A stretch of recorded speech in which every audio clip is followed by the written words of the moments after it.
about the studio. Mom started it.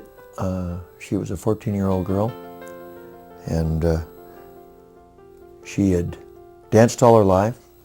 And at age 14, she went to her mother and said, any chance I could possibly borrow the candy storage room on 3 days a week when there's no candy in it to start a dance studio. Well, my grandmother gave her blessings, and that was the start of Betty Spooner's. Have kind of gone quite a ways from that ignoble beginning. Mom had several more students the second year and several more the third. It kind of one person told another, and finally she had way too much to do to keep it in the little storage room, and so she shared space with Irma Green on Hewitt Avenue, and Irma taught elocution one day, and my mother taught dancing the next, and they'd trade back and forth. And then she had too many students to share space with Irma, so she moved to a third location, and that's kind of how it went. Then we moved to the above the Sports Center on Hewitt Avenue, and that became our home for a number of years. Finally, in 1946, Mom had been eyeing Vasa Hall over on Rockefeller because it was twice as big as her location on Hewitt. So she went to see Mr. Metzger and asked her if he would consider renting. And Clarence was quite candid with her and said, well, you know, Betty, we've had a long-standing tradition of not renting to artists. It seems that every time we do so, they're not very good about paying their rent, and then they leave us in the middle of the night with the walls painted purple and holes everywhere, and then cost us so much to fix it that we've made a kind of a pact, just not, it's nothing personal, you understand, but we just don't rent to artists. Well, Mom went back and kind of looked things over again, and 6 months later she went back to Clarence again, but this time she brought Park McLean with her, vice president of the First Ever Trust and Savings Bank. And somehow the added swat of having Park along convinced Clarence that perhaps Mom was of a different ilk, and so she gave Mom a 6-month trial lease at $50 a month. Well, that was the only piece of paper between the two families until I bought the building from Clarence's son in 1993. The studio serves 200 families, about 250 dancers. I never really know how many. I know each dancer, but I haven't sat down long enough to count how many there are. We're a classical ballet school. We also teach basic dance, pre-ballet, theatrical tap, theatrical jazz. Those are our subjects. It's our 73rd season in Everett. We're going for the big 100 seasons at least, but we kind of take them one at a time. Okay, let's try it again. Pick it up again from the intro.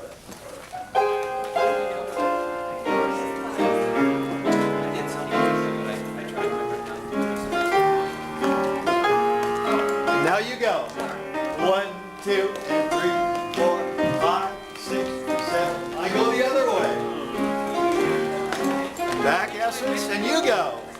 1, 2, and 3, 4, 5, 6. Try it again. Together. 1, 2, and 3, 4, 5, 6, 7. Again. 1, 2, and 3, 4, 5, 6, 7. Once more. 1, 2, and 3, 4, 5, 6, 7, and 8. 1, and 2, and 3, and 4, and 5, and 6, and 7, and 8. Oh, I was born in the studio. My mother's Betty Spooner. She had,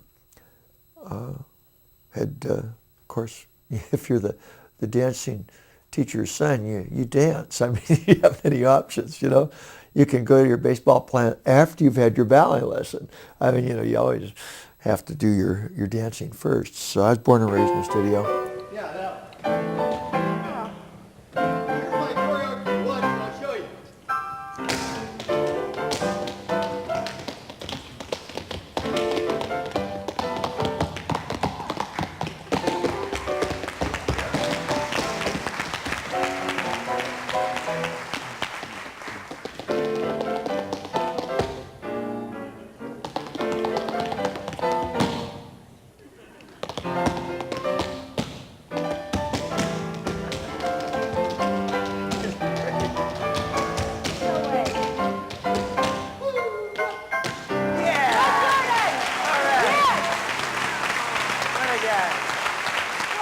Back in the late 40s, early 50s, we didn't have equity in those days. We had American Guild of Variety Artists, AGVA, and so I was a member of that union as a teenager.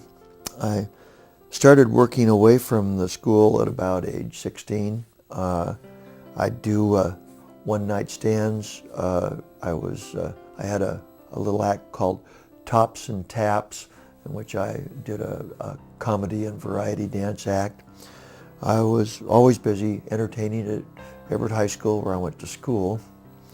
In college, I got the opportunity of working with Jerry Ross Agency in Seattle, and I oftentimes did warm-up acts for the Palomar Theater before the main act. So I'd do a 15, 30-minute warm-up act and then bring on the main headliner.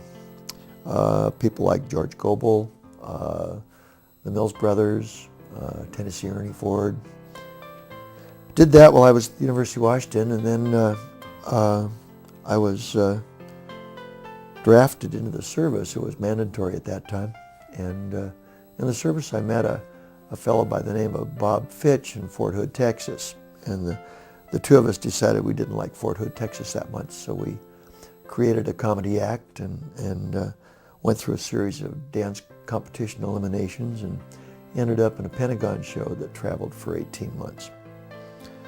After that, I did a very unhappy short stint working with Ethel Merman in Gypsy in New York City, and then came on back home, hung up my dancing shoes, and gave up dancing forever. I was going to be a businessman and grow up.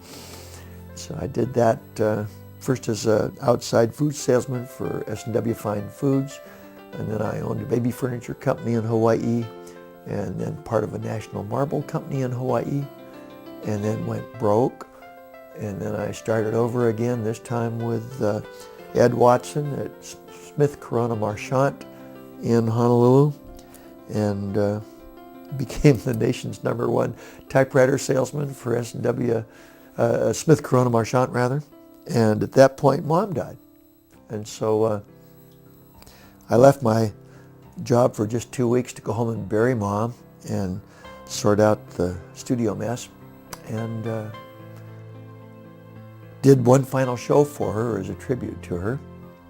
And then after the show, I was asked to go to a tea. In fact, I'm going to go see these same people later this afternoon, Dennis and Trudy Tobias. And at that time, they owned Waldheim Dining Room in Mukilteo, and they had been asked to do a mother's tea after the show.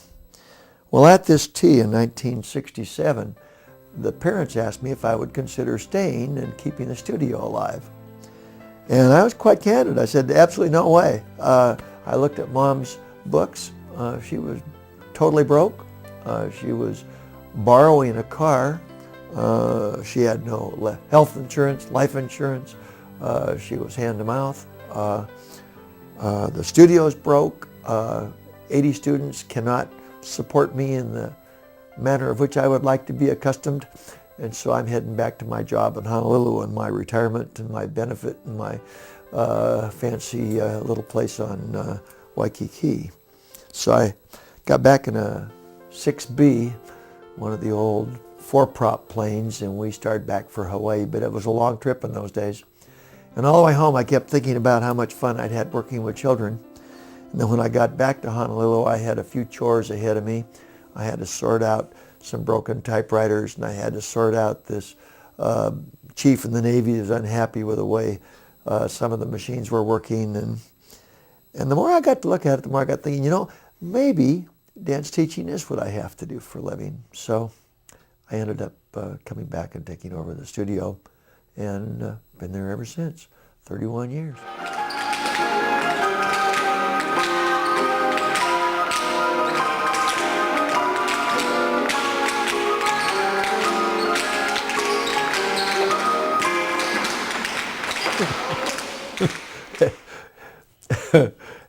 half lunacy, half Missouri mule. You got to have the stamina of 45 people and the energy of 100. After all, if you're asking your child to put out as a student, you've got to put out as a teacher. You can't just whip enthusiasm out of a child. People dance from their heart out, not technically from their feet up or from their head down. Only people that make dancers and make it all the way absolutely love dancing, and they love dancing more than Go anything again. else. 1, 2, 3, 4. Go again. 1, 2, 3. It's a little pas de chat. Here we go. Side, cross, pas de chat, side. That's all it is. 1, 2, pas de chat. 1. Go again.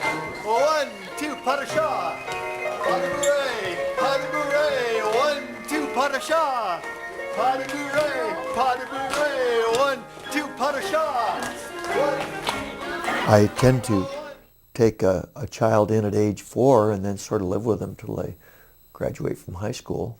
And so I'm a small town dance studio teacher, and that's all I'm ever going to be. And I'm proud of it. it's who I am. I don't make any apology for who I am and what I'm trying to do.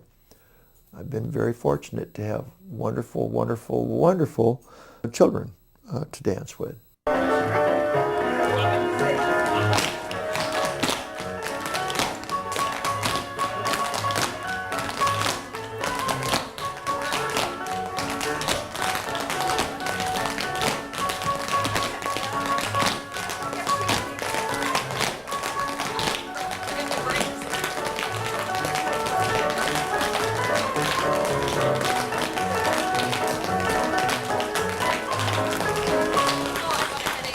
No two dance teachers teach the same way. Everybody is very opinionated. We all think our own way's right. Nobody else in the world can teach quite as well as we can. I mean, that's the way dance teachers are. You always have to know that. We all are that way. And we all think that everybody else doesn't know what they're doing, and we're the only person that knows how to do it right. That's just how a dance teacher is.